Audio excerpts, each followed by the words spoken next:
Good to have you on SpaceX Daily, episode 20. It's July 2nd, 2026, and I'm Patrick in Vancouver. From Starbase to orbit, here's your SpaceX rundown. The 1000th Merlin 1D engine marks how Falcon reuse has turned repeated flights into the main driver of engine reliability gains. SpaceX has now completed acceptance testing on the 1000th Merlin 1D built for Falcon first stages. Reusability of those engines has allowed post-flight inspections that feed directly into design tweaks for higher reliability. The milestone sits inside the ongoing Falcon cadence that last appeared in coverage on July 1. Listeners should watch how the same reuse data pipeline later informs Raptor iteration cycles. Reddit users noted the milestone as a quiet but steady reliability marker, with comments focused on how post-flight inspections have iteratively improved component life without major redesigns. Starship 40 completed a 60-second, 6-engine static fire at the Massey site. Remember, the show covered the Starship flight test campaign yesterday, where booster catch and full reuse remain the central goals. The test length matches the profile needed to clear the vehicle for Flight 13. This firing directly checks the 6-engine stack before the next flight attempt. Observers will next look for any pad or vehicle anomalies reported after the burn. Observers on X tracked the static fire video frame by frame, confirming all 6 engines reached full duration with clean plume behavior and no obvious anomalies at the test stand. EchoStar satellite TV and wireless units filed Chapter 11, executing a prepackaged plan after spectrum sales to SpaceX and AT&T. The filings clear debt tied to the abandoned 5G network and allow early repayment. Spectrum assets transferred to SpaceX add capacity that could support Starlink direct-to-cell expansion. Next steps center on regulatory approval of the asset transfers. ULA's final Atlas V lifted off at 12:30 a.m. Eastern Daylight Time from Cape Canaveral Pad 41 on the LEO Atlas 8 mission. The flight was also the last Atlas V 551 configuration. The payload supports Amazon's broadband constellation, a direct competitor to Starlink. The launch removes one more legacy vehicle from the manifest, while Falcon cadence continues. Space enthusiasts shared side-by-side photos of the final Atlas V rollout and the active Falcon pads, underscoring the generational shift at the Cape. Blue Origin adopted a hybrid rebuild plan for Launch Complex 36 1 month after the New Glenn anomaly. The approach aims to restore pad capability faster than a full rebuild. The effort keeps a second U.S. heavy lift option in play while SpaceX Starship testing proceeds at Starbase. Recovery milestones will be tracked against the end-of-year target. A lawsuit filed over SpaceX's Texas land acquisition alleges the company's activities will harm local wildlife.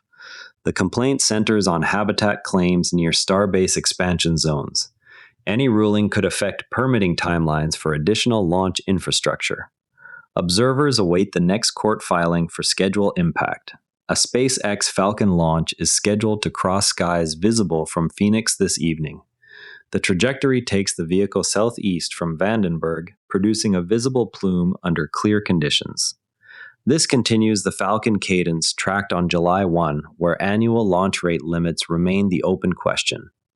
Viewers should check local weather and exact T0 timing for best sighting. Florida Today reports on the SpaceX and ULA rocket launch schedule in Florida. A possible SpaceX Falcon mission is listed from Cape Canaveral. It would fly alongside a ULA flight. The schedule reflects continued high-cadence operations at the Eastern Range. Falcon reuse counts keep rising. This keeps the annual ceiling question live from yesterday's coverage. Operators will monitor range availability for any same-day slips.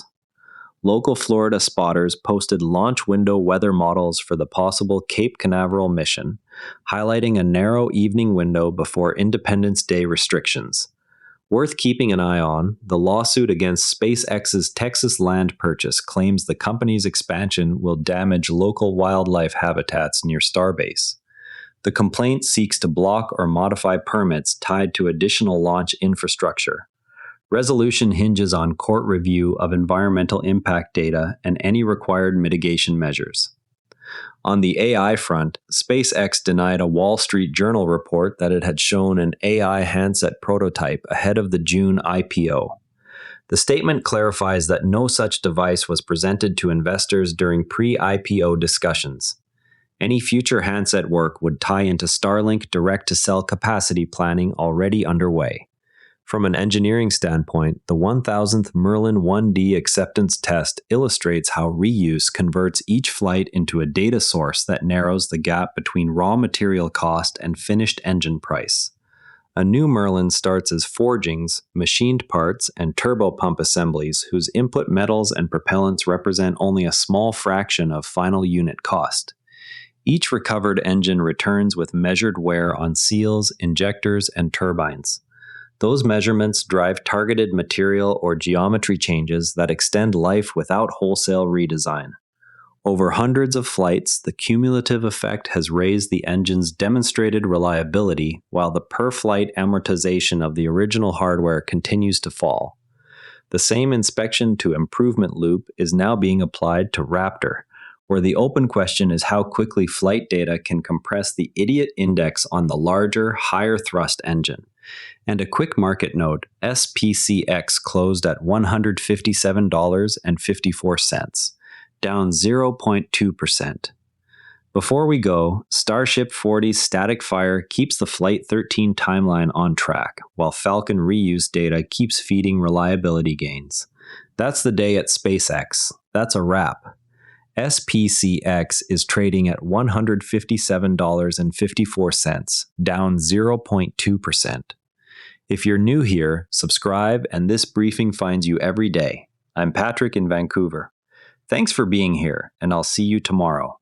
And before you go, this show is part of the NARA Network, a family of daily podcasts on tech, science, and markets, each one a short, sharp briefing you can finish on the commute.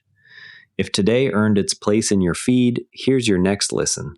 Unintended Consequences, True Stories of Good Intentions That Backfired. Find every show free at naranetwork.com. This episode used AI voice synthesis of my voice. Editorial selection and analysis are my own.